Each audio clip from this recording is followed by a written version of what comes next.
Hello friends, आज का video खास वीडियो है। इस वीडियो में आप multi use of VLOOKUP functions और सामिप का एक नहीं तीन क्राइटेरिया कैसे सेट किया जाएगा उसके बारे में मैं बताने वाला हूँ। अभी स्क्रीन पर जो डैशबोर्ड आप देख रहे हैं ये है customer wise monthly product sales report. मतलब इसमें तीन क्राइटेरिया है। कस्टमर एक क्राइटेरिया, मंथ एक क्राइटेरिया और प्रोडक्ट सेल्स एक क्राइटेरिया है। ऊपर कस्टमर का लिस्ट है, उस लिस्ट में क्लिक करके जो भी कस्टमर आप सिलेक्ट करेंगे उसका रिलेटेड सेल्स दिखेगा और तीन चार्ट ऑटोमेटिकली अपडेट भी हो जाएगा। अब हम कस्टमर लिस्ट बनाएंगे। कस्टमर लिस्ट बनाने के लिए हम डेटा टैब पर क्लिक करेंगे, फिर डेटा वैलिडेशन टैब पर क्लिक करेंगे। अब डेटा वैलिडेशन विंडो दिख रहा है। इसमें सबसे ऊपर देखिए अलाउ लिखा है, उसके अंदर लिस्ट पर क्लिक करेंगे। फिर नीचे है सोर्स, उसमें एरो में क्लिक करेंगे और हम कस्टमर सीट में जाकर कस्टमर नेम को सिलेक्ट करके ओके कर देंगे। तो अब लिस्ट में कस्टमर नेम डिस्प्ले हो जाएगा। जो भी कस्टमर नेम पर हम क्लिक करेंगे तो वो डिस्प्ले होगा। तो हम VLOOKUP फंक्शन लिखते हैं। सबसे पहले इक्वल साइन देकर लिखेंगे VLOOKUP। उसके बाद ब्रैकेट के अंदर हम कस्टमर नेम्स जो सेल है E2 उसको सिलेक्ट करेंगे। फिर कॉमा लगाकर हम कस्टमर टेबल को सिलेक्ट कर लेंगे कस्टमर नेम से, बाकी जितने कॉलम है। अब हमें कॉलम इंडेक्स नंबर बताना है। जो एड्रेस का कॉलम है वो कस्टमर नेम के बाद है, इसका मतलब कस्टमर नेम हुआ 1 और कस्टमर एड्रेस हुआ कॉलम 2, तो हमें 2 लिखना है और कॉमा लगाकर 0 लगाना है एग्जैक्ट मैच के लिए। ब्रैकेट क्लोज करके एंटर कर देना है तो एड्रेस दिख जाएगा। अब मैं मल्टीपल VLOOKUP फार्मूला लिखने वाला हूँ। तो ऑलरेडी मैंने एक VLOOKUP फार्मूला लिख चुका हूँ। F2 प्रेस करके एडिट करेंगे। अब एंड में जाकर एक एम्परसेंड साइन लगाएंगे, फिर डबल इन्वर्टेड कॉमा के अंदर एक सिंगल कॉमा लगाएंगे, फिर से हम एक एम्परसेंड साइन लिखेंगे और उसके बाद जो फार्मूला लिखा है उसको कॉपी करके इसके बाद पेस्ट कर देंगे। अब हमें यहाँ पर सिर्फ कॉलम नंबर 2 की जगह 3 कर देना है। फिर उसके बाद एम्परसेंड साइन लगाएंगे, फिर कॉमा लगाएंगे, फिर एम्परसेंड साइन लगाकर फिर से फार्मूला कॉपी करेंगे, पेस्ट करेंगे और जो कॉलम नंबर रेफरेंस है उसको चेंज करके 4 कर देंगे और करके एंटर कर देंगे। एड्रेस के साथ साथ सिटी और स्टेट दोनों आ रहा है। अब हम इसके साथ GST भी जोड़ने वाला हूँ। तो चलिए अब GST जोड़ लेते हैं। अब हम VLOOKUP फंक्शन में एक और क्राइटेरिया जोड़ने वाला हूँ।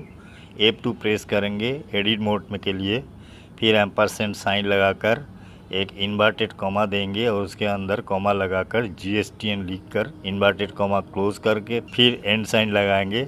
उसके बाद फार्मूला को कॉपी करके यहाँ पेस्ट करके GSTN का जो कॉलम रेफरेंस है 8 वो चेंज करके ब्रैकेट लगा के एंटर कर देंगे।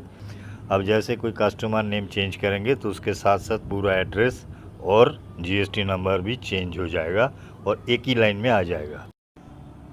अब हम लिखने वाला है सामिप्स फंक्शन। थोड़ा हम बता देते हैं, इसमें तीन क्राइटेरिया है। Customer wise monthly product sales, मतलब कस्टमर एक क्राइटेरिया है, मंथ एक क्राइटेरिया है और प्रोडक्ट एक क्राइटेरिया है। तीन क्राइटेरिया है। तो चलिए फंक्शन लिखते हैं। सबसे पहले लिखेंगे इक्वल साइन देकर सामिप्स, फिर ब्रैकेट लगाएंगे। उसके बाद हम सेल्स डाटा शीट पर जाएंगे और क्वांटिटी कॉलम को हम पूरा कॉलम को सिलेक्ट कर लेंगे और F4 प्रेस करके लॉक कर देंगे। फिर हम कॉमा लगाकर क्राइटेरिया रेंज 1 कस्टमर नेम वाला कॉलम सिलेक्ट करेंगे। इसको भी हम पूरा कॉलम को सिलेक्ट करेंगे और F4 प्रेस करके लॉक कर देंगे। उसके बाद हमें कस्टमर नेम वाला सेल सिलेक्ट करना है जो E2 में है, इसको भी हम F4 प्रेस करके लॉक करेंगे।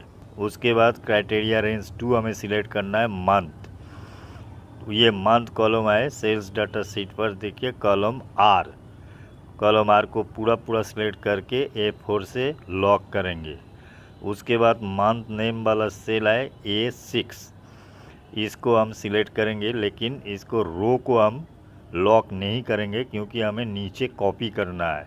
सिर्फ कॉलम को लॉक करेंगे, रो अनलॉक रहेगा, कॉमा लगाएंगे। फिर हमें क्राइटेरिया रेंज 3 सिलेक्ट करना है जो है प्रोडक्ट आईडी। अब प्रोडक्ट आईडी का कॉलम है जी, इसको पूरा सिलेक्ट करेंगे, F4 प्रेस करके लॉक करेंगे और उसके बाद क्राइटेरिया 3 प्रोडक्ट आईडी सेल को सिलेक्ट करेंगे जो है B5। अब इसमें हमें राइट साइड में कॉपी करना है, इसलिए हम कॉलम को कॉपी नहीं करेंगे, रो को, कॉलम को लॉक नहीं करेंगे, रो को लॉक करेंगे और कॉमा लगा के एंटर कर देंगे।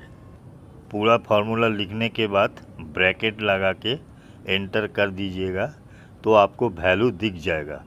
अब उस वैल्यू को आपको ड्रैग करके सारे में कॉपी कर देना है। टोटल करने के लिए टोटल वाला कॉलम हाईलाइट कर लीजिए और ऊपर देखिए ऑटो सम है, उस पर क्लिक करेंगे तो टोटल आ जाएगा। और नीचे का टोटल के लिए भी आप हाईलाइट कर लीजिए और फिर ऑटो सम में क्लिक करके टोटल कर लीजिए। चार्ट कैसे बनता है इससे पहले 3 वीडियो मैंने पोस्ट किया, उसमें डिटेल्स में बताया है, तो आप ज़रा उस वीडियो को देखिएगा तो आपको डिटेलिंग पता चल जाएगा। देखिए आने वाले समय में सेल्स एनालाइजिंग एक बहुत ही बेहतरीन और इम्पोर्टेंट रोल प्ले करने वाले हैं। सेल्स एनालाइज करना सीखे और इसके लिए वीलू का फंक्शन, सम इफ फंक्शन बेहद जरूरी फंक्शन है, इसको अच्छी तरह से सीख ले, समझ ले। चलिए आज के लिए इतना ही, देखते रहिए, सीखते रहिए, धन्यवाद।